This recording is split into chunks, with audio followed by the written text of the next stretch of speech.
The Suzuki S-Presso is no doubt an ideal car for our market. Small footprint, small engine, small fuel bills. The only problem with it, nasaan yung matic? Eto na yung matic. Suzuki just launched the S-Presso AGS. It's not a manual, but it's not your traditional automatic gearbox either. Is this the hatchback you guys are looking for?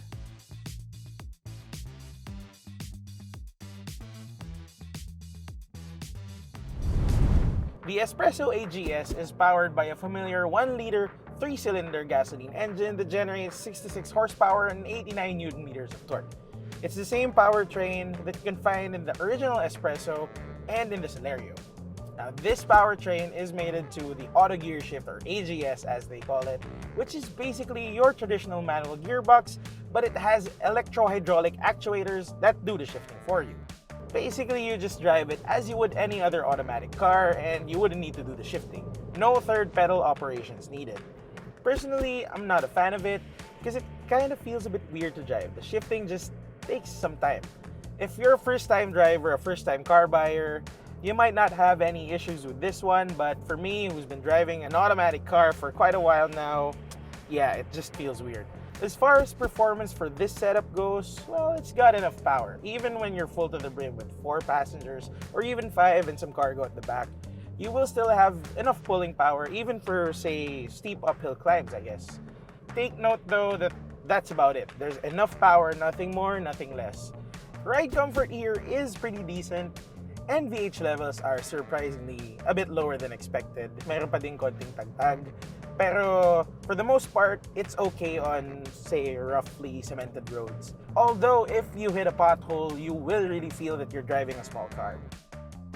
Handling leaves a lot to be desired, however. You can take corners at speed because there is significant body roll here. As you can see from this angle probably, well, mapatulin ka lang ng konti sa likod tulad nun, ramdam mo na medyo aalog ka talaga sa loob ng sasakyan. Handling in the city, however, is the exact opposite. The S-Presso is just a dream to drive within the city. It's got a small turning radius, it's super easy to maneuver, and it's perfect for Metro Manila's tight streets. Parking, of course, is also a cinch in this car. Ingress and egress is also very easy. Madali lang maglabas-pasok dito. So, mararamdaman mo yon when you're out in the city all day, when you're out on errands, you're going to lots of places all day. Stopping power, meanwhile, is adequate in this car. The front disc brakes and the rear drum brakes are just enough for this tiny hatch. My only gripe about the entire driving experience, I guess the biggest one, is that there is no steering wheel adjustment. Add to that, there's only 4-way adjustment for the driver's seat, and like I said, it is pretty high, so it's kind of tricky to find the perfect driving position. I'm sure taller drivers will have an even bigger problem than I do. The AGS is just a new variant in the S-Presso lineup, so you won't really get anything new here. But that's okay. It's what you'd expect from a car from this price point. You got hard plastics all around, no leather, no soft touch materials. You've got fabric seats here, and that's basically it. I do like this cabin though.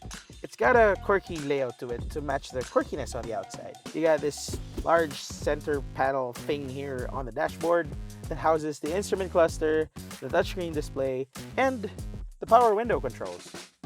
This touchscreen display has Apple CarPlay and Android Auto connectivity, something Charles didn't know when he drove this car. Underneath, you've got these knobs for the AC controls, you've got the 12-volt socket, and the USB charging port. You also have small cubbies here for storage, one here on the dash, and one here on the center console. And of course, you've got 2 cup holders and bottle holders on either side. There's also decent legroom and headroom here, but as I pointed out earlier, the seats are a bit high. There's not a lot of elbow room though, so if you've got 2 big guys like me sitting up front, you'd probably be literally rubbing elbows. Here at the back, there's decent legroom and headroom. I'm about 5'5" and I have this much space to work with. There aren't a lot of amenities though. You have adjustable headrests, but no armrest here. Of course, you have seat belts for 3 people, but I'm not sure if you can actually fit 3 full-size adults here. Probably someone small in the middle, like Anton, I don't know. No AC vents here at the back. You do have this small cubby-like thing behind the handbrake, probably to put your phone, some candies, or some coins, I don't know. Now, cooling probably won't be an issue here at the back though, because this is a pretty small cabin. but not unless it's a really, really hot day and you don't have tint like the unit we have here. In which case, you can just roll down the windows. Literally. Here at the back, wala kang way para buksan to, by the way, kundi isusi or flick mo yung switch sa harap. You're looking at 239 liters of luggage space. Enough na para sa isang malaking maleta sa siguro isang maliit. Also comes standard with this tonneau cover. You can probably take it out if you need more space up top. Or you can also fold the second row seats down to open up more space dun sa harapan. As with the interior, the exterior doesn't get any design changes, and again, that's okay. I like the S-Presso's quirky looks. It's got this angry and rugged looking front end with these halogen headlamps, the teeth-like trim on the grille, and the black plastic linings underneath. No changes on the sides and at the rear, of course, and underneath you still have these 14-inch alloy wheels. They weren't available at launch, so I'm pretty sure some of you still prefer the steelies, but you've got to admit, these look pretty nice too. This new AGS variant also has the same dimensions as the original S-Presso. This measures 3,565 millimeters long, 1,520 millimeters wide, and 1,657 millimeters tall, making it narrower and taller than other hatchbacks like the Wigo. It also helps explain why this doesn't handle as good as the others do. Anyway, let's move on to the pros and the cons. And let's start with the good stuff. Number one, the pricing. Like I said, it's only 660K, which means it undercuts not only its stablemate, but also arguably the biggest competitors in the Brio and the Wigo. Number two, its fuel economy. 16 to 17 kilometers per liter in mixed conditions? That's really impressive. And I'm sure you can do even better with more economical driving. We all know that a frugal engine is what a lot of people look for in their cars. Number three, the overall ease of use. You just gas up and go. And all the good things about the S-Presso, they add up. It's easy to get in, it's easy to get out, it's easy to park, it's easy to maneuver, the turning radius is just really, really small, and I bet you're not gonna make a lot of trips to the gas station if you fill this up every week.